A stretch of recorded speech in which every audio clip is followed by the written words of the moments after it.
Abby was married 2 years ago and works full-time at the Orange City Public Library as a technical service librarian. Abby received a bachelor's degree in history from Northwestern College, graduating in 2020. She spent a semester abroad studying at Oxford University during the fall of 2019. She joined the museum in the spring of 2021.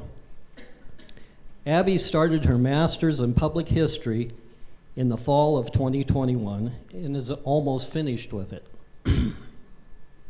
This fall and spring, she will be doing a thesis project for the Dutch American Heritage Museum to help with our collection management.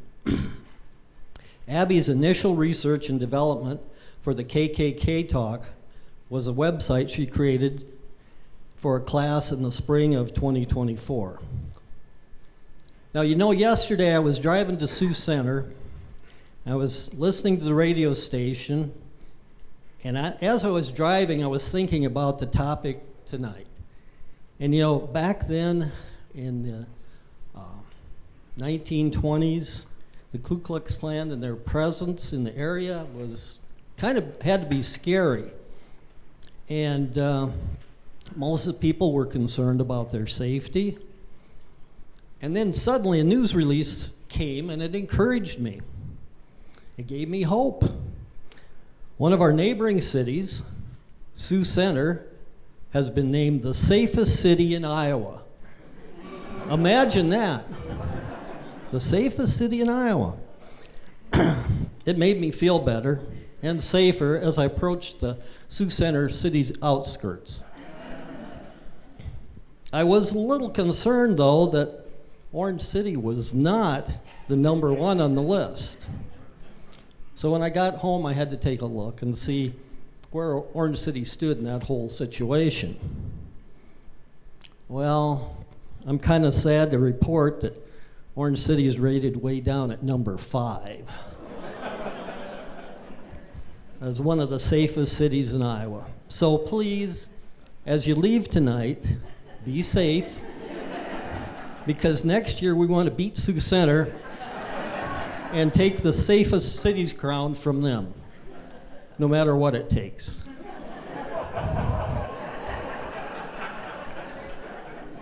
Now please welcome Abby as she presents the KKK in Northwest Iowa, the menace of the 1920s Klan.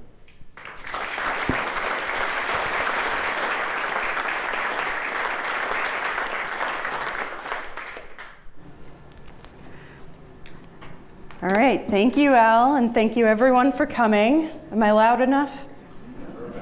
Good? Great. All right. Now everyone, picture in your minds the 1920s. For me, that decade is associated with The Great Gatsby.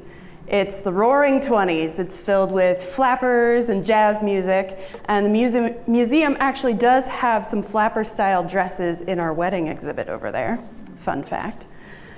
The 1920s also saw Great War veterans coming home, but what you probably don't picture is the Ku Klux Klan, unless, of course, you came to a talk about the Ku Klux Klan in 1920s.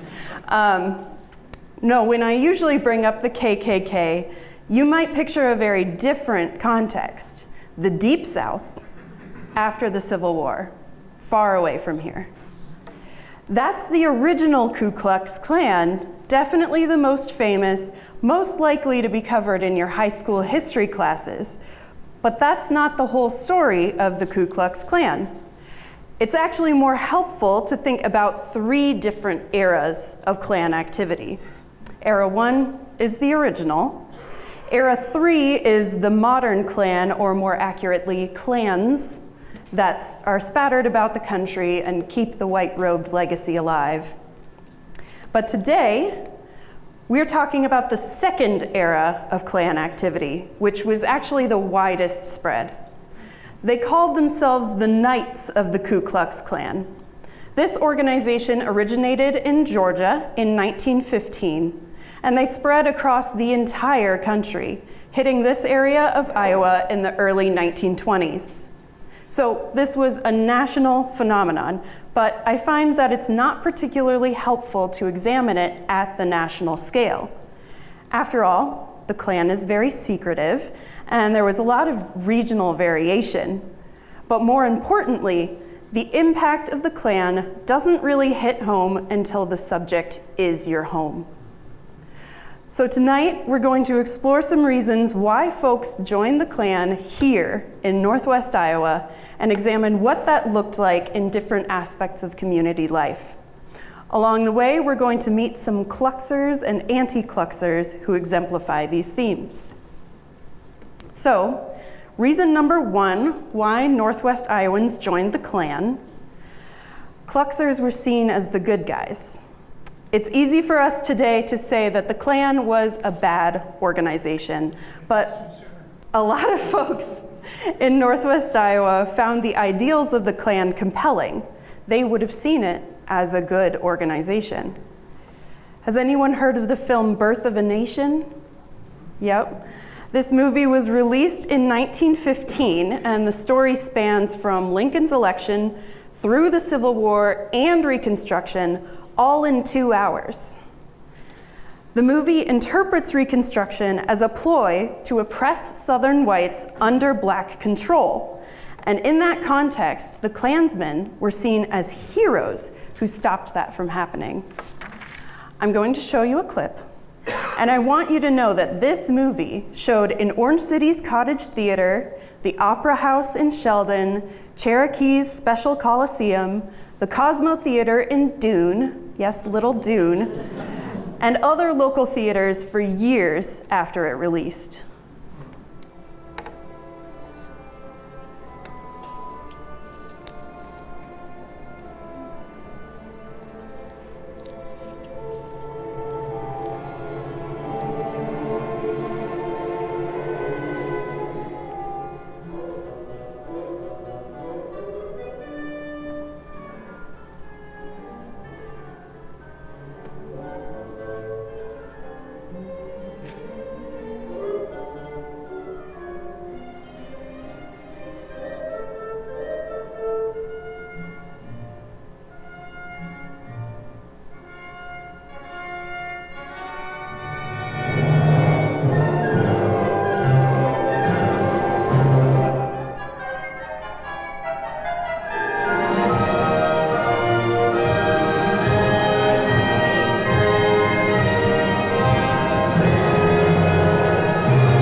Now, I'm not telling you that the media brainwashed the people of Northwest Iowa.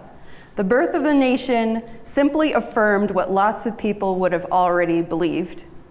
A decade beforehand, a student of Northwestern Classical Academy wrote an article in the Classic that praised the original Klan. You can see it on the left there. He calls Reconstruction evil and says that Black people had complete control of the government, and says that the success of the Klan was phenomenal. So, when the new Klan came along, they were able to capitalize on these predispositions, and they also appealed to new concerns that people had in the 1920s. During and following the Great War, Americanism became a top priority for a lot of people. The loyalty of certain demographic groups were seen as suspect. So if you were at Sarah's talk last month, you heard about how the Dutch in Orange City were sometimes seen as suspect by the American Altoners because they held so tightly to their ethnic heritage. My research didn't turn up anything showing the Klan specifically targeting the Dutch, but their list of anti-American identities included the following: Black people, as you might expect, but there aren't that many in this area. I don't know if you've noticed. Jews were also on the list, but again, not a huge population around here. The biggest available targets in this area were Catholics and recent immigrants. Folks in Northwest Iowa were already on the Americanism bandwagon, and the Klan promoted itself as a champion of it. So basically, people in this area might have joined because they admired the Klan and agreed with its mission. Iowans also joined the Klan to attend their social events. Joining a brotherhood society or a club was incredibly common in the 1920s, and there were tons of societies to consider joining.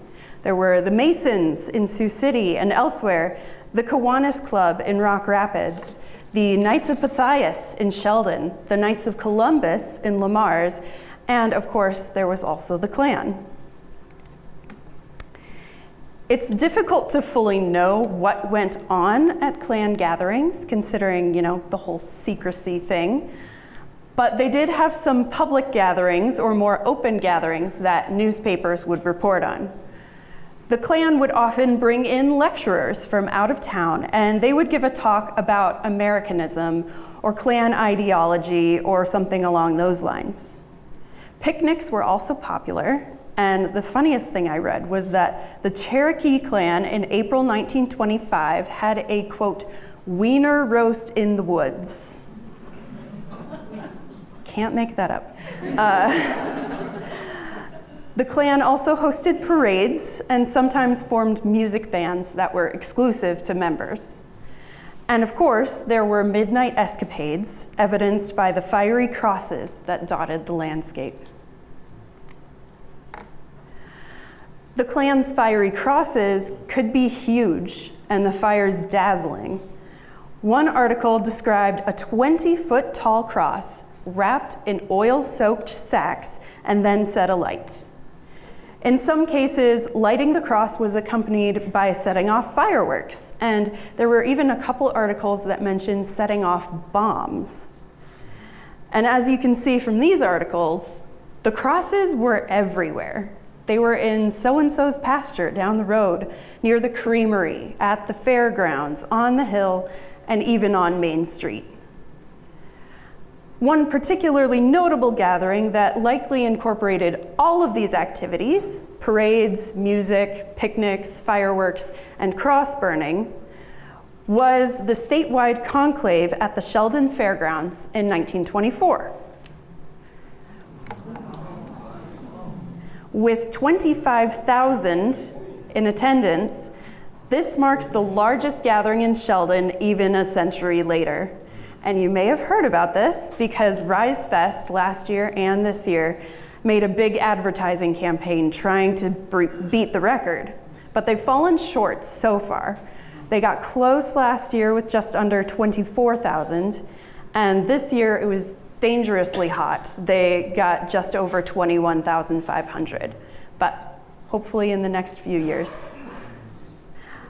The fun offered by the Klan brings us to our first Kluxer and anti-Kluxer profiles. Does anyone know where Marathon, Iowa is? I made a map because I didn't. I put Orange City up here in orange, obviously. Marathon is in blue, and then I also marked Boone, Iowa in yellow there. Now imagine you're a 19-year-old farmer boy living in Marathon in the 1920s. Your girlfriend recently moved to Boone, where she's working in the hosiery mill. And you work really, really hard on your parents' farm, but whenever you can, you go out to spend time with your friends. You go to games at the high school, and you go to movies, and you go to parties. And you also join some social groups like the Modern Woodmen of America and the Ku Klux Klan. In an Annals of Iowa article, Dorothy Schweider analyzed the 196 letters this young Klansman sent to his Klanswoman sweetheart between 1924 and 1927. John, which is a pseudonym, John was genuinely convinced by the Klan's mission. He despised Catholics. He called them fish, which was not meant to be a nice term. And he believed that they were behind the local bootlegging, because remember, this was also the era of prohibition. But Schweider also points out how the social and secretive aspects of the Klan appealed to John. She describes him as a rather feisty person who enjoyed a good fight. And as a Klan member, he could nurture his anti-Catholic tendencies and engage in sanctioned and secretive conflict. The parades, fireworks, and showy Klancraft also just added some excitement to the young farmer's life. And just so you get some closure on these two, John did marry his girlfriend in 1930. They wound up in Sioux City, where John worked in the stockyards for several decades. They had just one child, a daughter, and John would later tell her that he regretted joining the Klan. Now, I'm not calling out extroverts. Being social did not inevitably mean supporting the Klan. Competing social groups sometimes made a stance against the Klan. The Kiwanis Club in Rock Rapids put out a public resolution in 1924 saying that the Klan was not wanted. And there was a newspaper article from Rock Rapids as well, likely written by the Catholic editor of the paper, John W. Carey. And it said, "It is hard to conceive of anything worse happening to a community than invasion by an organization whose purpose is to stir up strife between neighbors." Regretfully, the Klan did eventually gain a following in Rock Rapids. And whereas the Kiwanis Club was already established when the Klan came to the area, other organizations seem to have formed in response to the Klan. There was a group in Sioux City that started an anti-Klan publication called Facts, which worked to expose the inner workings of the Klan. Similarly, the Black Bats organized in 1922 to combat the impact of the Klan and out Ku Klux Klan the Ku Kluxers through extra-legal means. An organizer of the Black Bats visited the Lamar's community, although it doesn't appear they gained much traction there.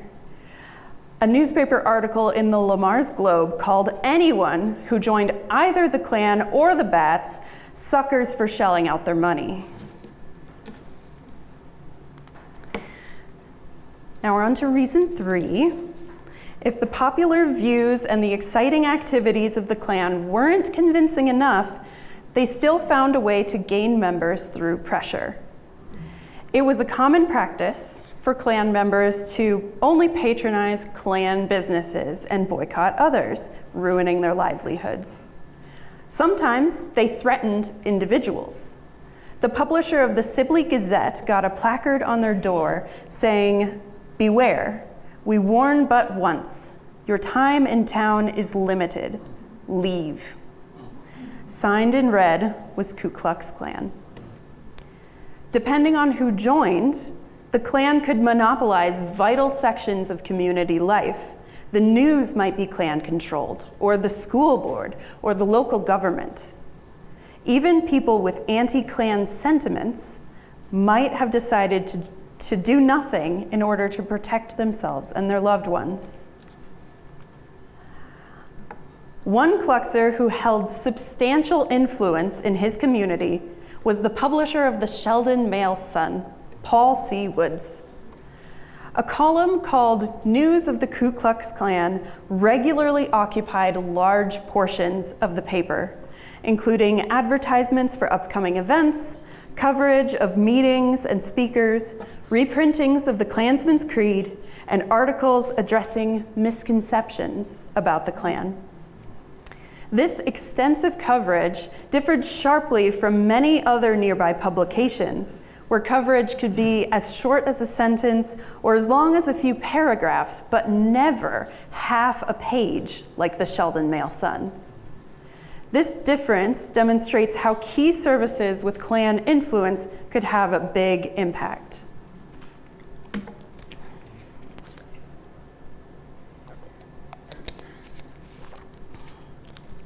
At the climax of the Klan's wooing was a choice. They could draw people in with social events and talks, and they could make their arguments sound almost convincing. Eventually, they would ask the question, "Do you want to join?" But they didn't always do so in a way that made it easy to say no. One tactic used in Ireton in May of 1924 was this. The speaker of the evening opened his talk with a discourse on Americanism after inviting any present who were not native-born citizens to leave the hall. Later on, he announced that any Catholics or Jews would be excused from the meeting. At the concluding of his address on Americanism, he requested that all who endorsed the sentiments which he had expressed to stand up. Everyone present stood up. Then he requested all who cared to become identified with the order to sit down again. Leonore Goodenow shared her experience with a similar appeal in Oskaloosa. After the speaker asked for recruits and a number sat, the ushers walked up and down the aisles, eyeing those still standing, and the speaker waited before asking again. The feel of eyes and the discomfort of standing for long periods of time might easily enough break one's resolve.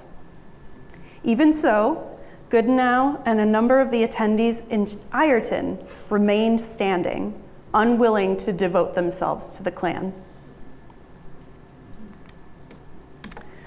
So, how did the Klan impact the community? We'll look at religion, politics, and business. Klan events were often advertised with the line, "All Protestants welcome." Yet the imperial wizard of the Klan had the audacity to say that the Klan's position was entire tolerance of all religious faiths. He posited that while anyone had the right to practice Catholicism, certain integral facets of the Catholic tradition, quote, produce an intolerable situation. Namely, the Pope's authority over governments meant that Catholic loyalty was to the Pope over America. So the wizard stated that the Klan would oppose the Roman Catholic hierarchy until it changed, and said that if this is to bring upon us the heavy weight of Catholic persecution, it is a cross which we will bear. Klan events often took on religious tones as well, including the singing of religious songs with altered lyrics. A number of local news reports mentioned Klan gatherings where attendees sang the old rugged cross, but it's possible they were singing the altered lyrics. So I'll cherish the bright fiery cross, till from duties at last I lay down. Then burn o'er me a bright fiery cross, the day I am laid in the ground. They also straight up hosted religious events. In Ocheyedan, the Klan held an Easter service on the mound. Someone from that area also told me that his grandfather attended a Klan youth group at the Melvin School when he was about 8 years old. So the Klan made this effort to look like a Christian organization, but local ministers responded to the Klan in different ways. You remember Paul C. Woods, the Sheldon Male Sun guy? He had a spat with Reverend Gene Viss and published the whole thing in the newspaper.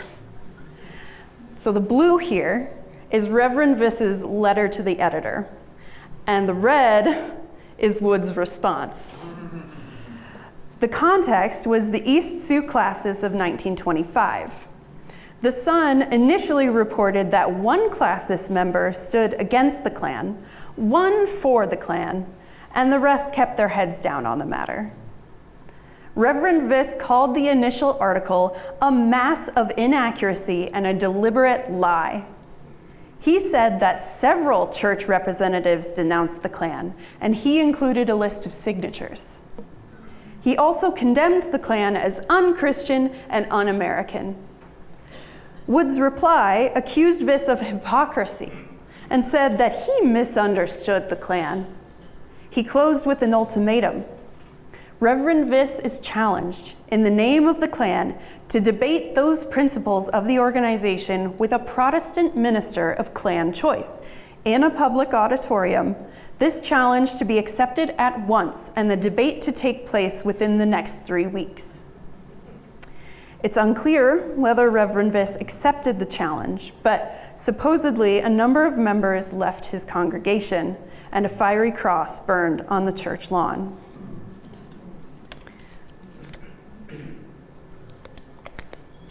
So some ministers stood staunchly against the Klan.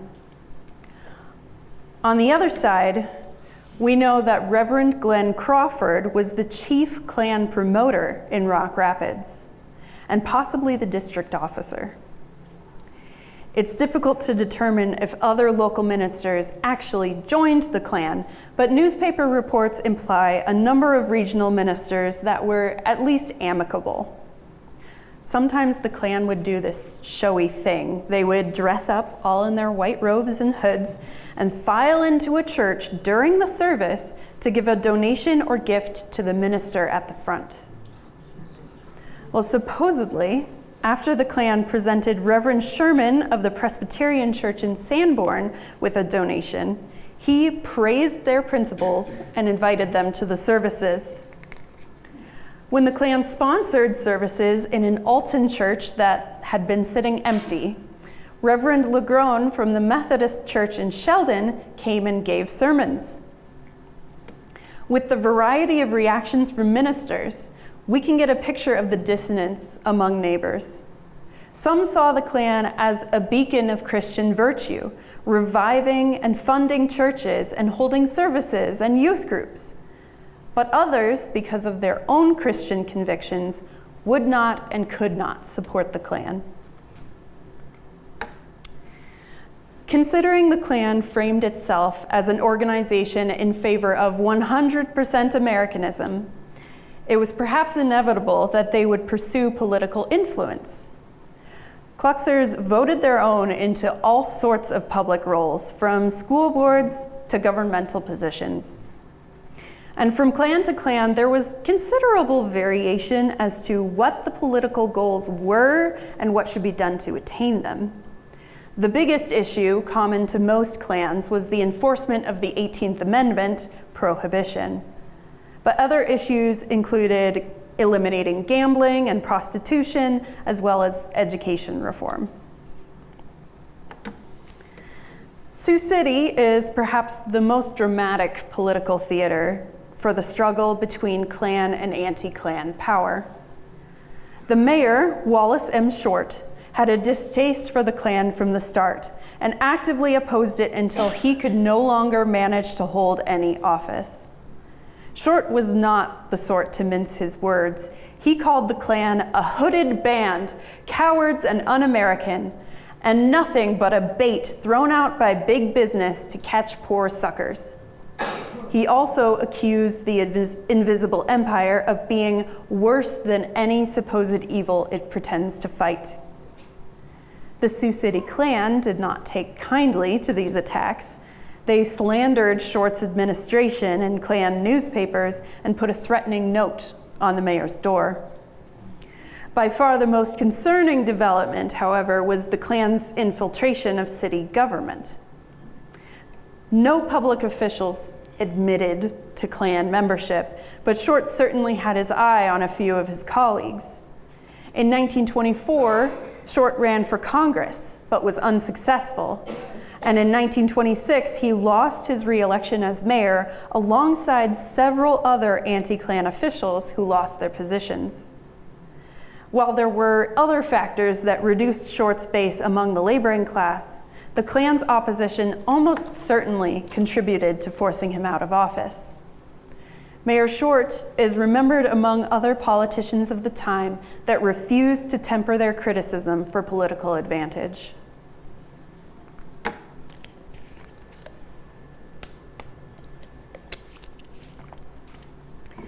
The Klan's involvement with community businesses was pretty similar to its political activity. Again, Klan members were encouraged to work in unison, supporting certain businesses and boycotting others. This coordinated effort could have a substantial impact on a business. When businessmen join the Klan, they might see a boost in their business, and when they refuse to join or criticize the Klan, they might lose their business, or sometimes were even forced to leave town. The Klan also created new business opportunities. A number of newspapers and publications were created specifically for Klan members, including the Tall Corn American, published in Ocheyedan. One business I would love to go back in time to visit is Lee Farr's Cafe in Cherokee. It was known for serving Cherokee Creamery's famous velvet ice cream. Special flavors were announced each week, such as fruit salad, White House, fig nut, and maple nut. And Farr worked really hard to support his wife and 5 kids. He made sure the children got quality education and they grew up to contribute to American society, security and welfare as lawyers, doctors, and soldiers. Even so, the Klan's suspicion of Catholicism, Farr's religion, meant that many of his neighbors became enemies. Klan members probably boycotted his business. Perhaps they even made sure no one would fill the rooms Farr had for rent above the cafe. They certainly slandered Farr's faith and terrorized his fellow churchgoers. Eventually, Farr had enough. It's unclear what he said or to whom, but it caused a stir, and the Klan responded with a small envelope. The note inside read, "Would advise you to use your head and your heels more and your tongue less. Keep silent, KKK." While Farr's family sustained no physical injuries that I could find, during the Klan's reign, they found themselves unwelcome in their own community.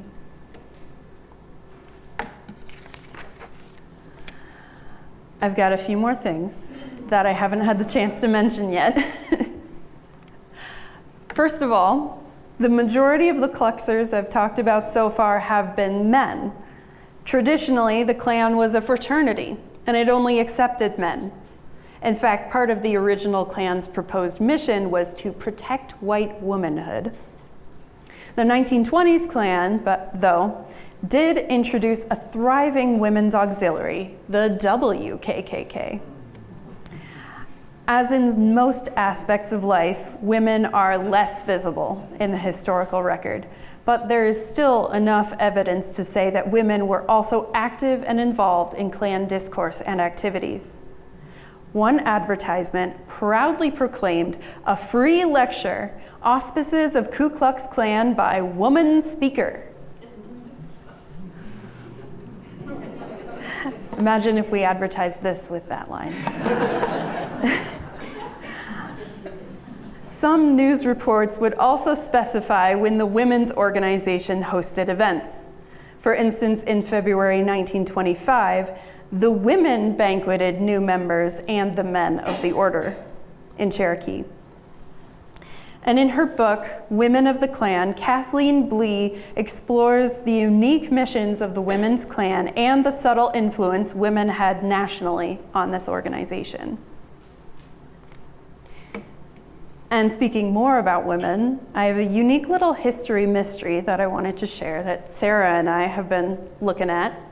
Sarah found a bunch of mentions in the newspaper about the KKK meeting in women's homes. They're in the Hospers home, the Notaboom home, the de l'Espinasse home. And the 3 up on the top and left there, they're all from 1916. But my overall research indicated that the Klan didn't gain influence in Northwest Iowa until the 20s. So I wasn't sure what to do with these. Until much later, we found one calling it the KK Club. And from there, I was able to find something calling it the Kill Care Club.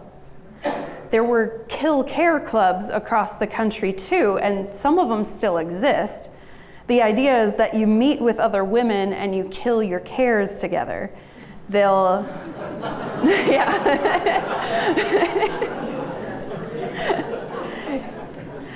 So they'll meet and discuss current events, go on outings, do charitable work, and all that stuff. I'm not sure why the name was chosen or whether there was originally meant to be a mental association with the Ku Klux Klan, but you learn something new. Sometimes things aren't what they look like. And now I want to fill you in on this end of the story of the 1920s Klan, and then we'll talk about the Klan today. For several communities in northwest Iowa, the Klan in the 1920s was a frenzy of activity that in retrospect would become an embarrassment. For instance, Sheldon's Klan was active and bold, but one day the promoter of the group left town with all the membership money they'd collected, and that left everyone feeling sheepish. In Marathon, the Klan was largely just ineffective. The Brotherhood constantly fought amongst themselves, and eventually no one wanted to hold any of the offices of the organization. Nationally, the Second Klan lost influence by the 1930s, both because the fervor had died down and because the membership costs were just too expensive for the Great Depression budget. In 1944, the Knights of the Ku Klux Klan officially disbanded when the government demanded $600,000 in back taxes. So as I said, the Second Klan ended officially in 1944. As early as 1946, new KKK groups organized, and some are still active today. As of 2010, it seems the Klan group most active in Iowa was the Fraternal White Knights of the Ku Klux Klan. As reported by the Imperial Wizard of this organization, there were about 100 members spread across 11 Iowa towns. And their main activities involved exposing illegal immigrants, working at the agri-processors plant in Postville, and marching in Des Moines in protest of gay marriage. They put it this way: we don't believe they have the right to marry. In fact, we don't think they have the right to exist. Whew. The Ku Klux Klan has always been a hate group, but it also appealed to many convictions, interests, and fears of Iowans and Americans in the 1920s. Some were drawn into the hate and would do some things that they would come to regret. Others found the courage to speak out against the organization, even when it was difficult. Such is true in our little corner of Iowa, and similar stories can be found almost everywhere in this country. Now, as I open this up for questions, I also have on the screen a map of my research. Every single location I encountered during my research that had Klan activity is marked on this map. The black ones are the ones I mentioned in this talk. The red dots are the ones I didn't. But remember, my focus was Northwest Iowa, so take that density that you see up in our little corner and imagine that everywhere. Now, I'll stop talking. Does anyone have any questions? Where's Orange City?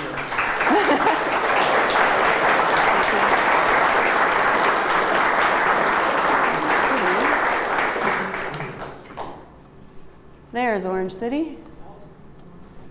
Yeah.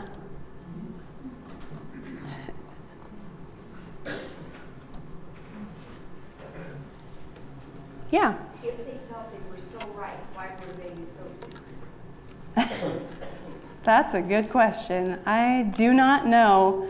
I don't have a lot of sources except for like public pronouncements from the Klan.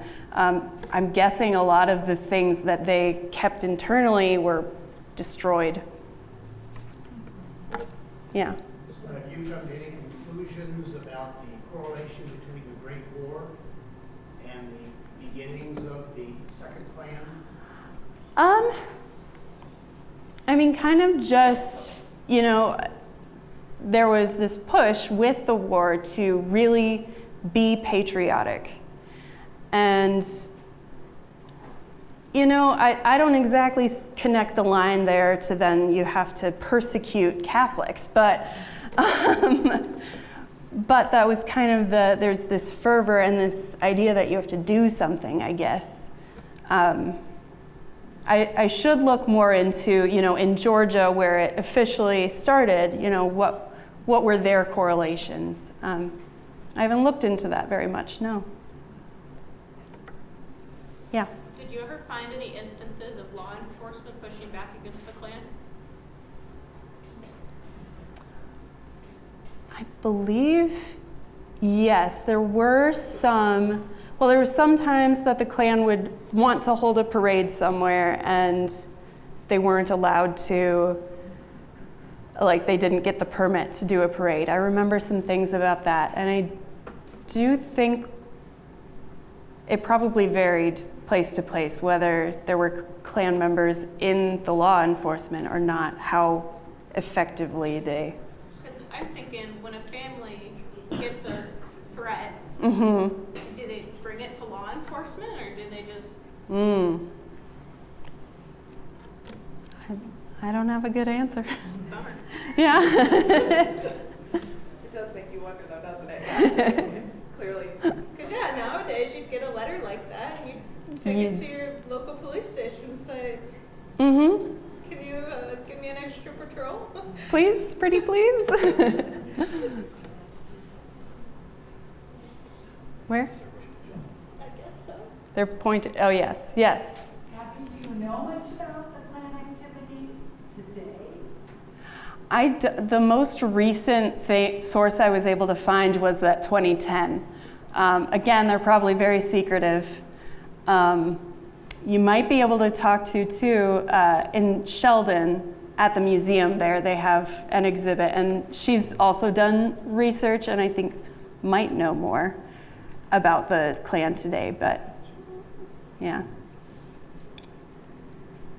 So, like, keeping people closed off, like, secretive, also keeps better control, doesn't it? I feel like that's, you know, Yeah. for them. I was born in 1932, Yeah. and I can attest during the 40s when I was growing up, it wasn't Klan connected, but the people I knew pretty much agreed with many of the things the Klan did concerning Catholics, blacks, Jews, and probably foreigners. Yeah. It was a very common feeling of the population. Yeah, it didn't feel like what we are tempted to think is that the Klan in this area was like very fringe, but it was actually almost commonplace. It was a good fertile ground for the Klan, I think, with the way the people felt, or a lot of the people. Yep, yep. Do you know if, for instance, in the Midwest, in Iowa, et cetera, where there are other clusters of Klan organizations? Because here, it's obviously, it's in Siouxland. It looks like a cluster. I did want to clarify, like, I believe that density was across the entire state, across the entire country even, because it was national and it did spread almost everywhere. It's a bias looking at that because I was looking at that area. Abby, do you think it was more rural or urban, or was there a good mix of both? There was a pretty good mix. Some of these little dots, I'm like, there's not even a town there. There's like 2 streets. They're very small. But I mean, also I talked pretty regularly about Sioux City, Cherokee. They're bigger towns. I would say there's probably a bigger Klan in a bigger town just because of the population difference. But it did take hold in those bigger cities and in those very tiny towns that hardly exist. Yes? Were there sunset laws in a lot of these communities too? There might have been. I don't remember that specifically. I do remember some mentions of trying to pass laws against wearing masks. But yeah. The sunset laws were blacks were not allowed to be in a Oh. That I don't know. And they were usually unrated. They're usually, yeah. What was the question? If there were sunset laws, what she's saying is that blacks were not allowed in the community after sunset. I didn't read anything about that. But to finish what I was saying too, because it is kind of funny that they were considering outlawing wearing masks, and then they were like, but what about Halloween? Well, the women, they didn't wear masks on that photo. No, they didn't in that photo. I don't know, yeah, if they would have at a conclave or anything, but way in the back. Abby, in Oregon and in Indiana, the Klan had inroads into the state legislatures and even the governor's offices. So they had some influence in making legislation. Is there any evidence that the Klan in Northwest Iowa had a lobbying wing or, were pushing for legislation? The state level? I mean, yes. Yeah, I think they did join the government. Again, like in Sioux City, they didn't admit to it. But there were also, I think it was in Oskaloosa as well, so that's further south and east. Yes, that there was the same woman who elaborated on the standing, sitting pressure thing. She was a teacher, and she mentioned going in front of like an entirely Klan-controlled school board and having to explain why they were reading this particular book. And they like nitpicked their passages that they didn't like, and then she read some of her passages that she was like, this is why we're reading it. She was very brave. Yeah. What was the occasion for the gathering of 25,000 in Shelby? It was a statewide conclave, so yeah, people coming from all over. I don't know the exact purpose other than we've got this thing we want to gather. It'll be fun. I don't know. We can rally the troops. Yeah. I just wonder if there's any evidence or if you have a theory around the growth or increase in KKK today. I don't. I haven't really kept tabs on the modern Klan, especially nationally, but even in Iowa, I don't have much source material, so. You don't have a theory or thesis around what you've learned from the past and what's happening today? There are definitely a lot of lessons that you could try and pull from it, but I'm not a political scientist. I'm a historian. Talk about it amongst yourselves, decide. Yeah. We good? All right.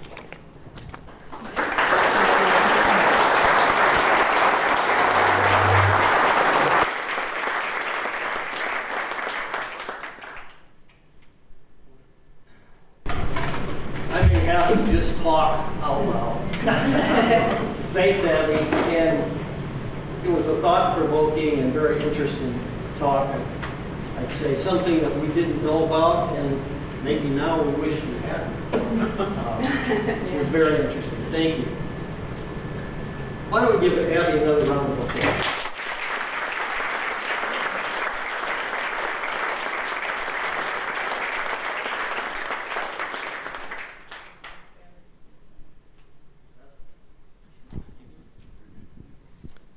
Can you hear me now?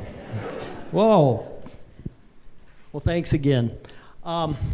Just had a few announcements to make. As a reminder, we have a little change. Now, this is a flash news release, but we're going to change our next nights at the museum from the night that we have already scheduled as September 9th will be September 23. So we had a few conflicts, and so we had to make a change. Now for our September event, I just got this fresh off the press, but the mighty Dutch American Heritage Players are creeping back out of retirement and will do a delightful tale told by Charles Dyke. So I think you'll find this a very interesting presentation. Our own Jim Scopp is going to be putting this together, and I believe doing some of the narration. So we're looking forward to that as well. A couple other things I'd like to remind you of is that we do appreciate all the contributions you've given us in the past, and we're also asking for more as we continue. We're looking at a time where we can hire a part-time employee that will be available on more regular hours, and we feel that that'll be very helpful for our museum and to give us some more programming availability. So we're really looking forward to that, and we do appreciate your help and your support with that. Also, we have some additional items that you can purchase in the back if you'd like to support the museum as well. So again, we'd like to thank you for coming tonight. We appreciate Abby and all she did with her presentation. And on that, go home safely.